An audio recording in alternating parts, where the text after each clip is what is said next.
Tak se cítím hodně silný, myslím si, že tu formu, co mám, tak jsem ještě v životě neměl.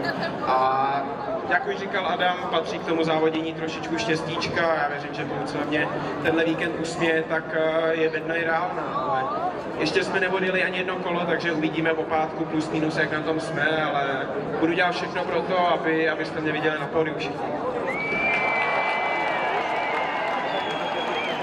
Filipe, letos máš v sezóně 58 bodů, jsi na 12. místě, když si vzpomenu 2 roky zpátky, si zajel český rekord v motodvojkách, to nikdo žádný člověk nedosáhl, 110 bodů. Teď máš náběh, že bys to mohl ještě překonat. Jaká bude ta druhá půlka sezony a může to Brno odšpuntovat? Rozhodně bude lepší, no, já v tom minimálně věřím.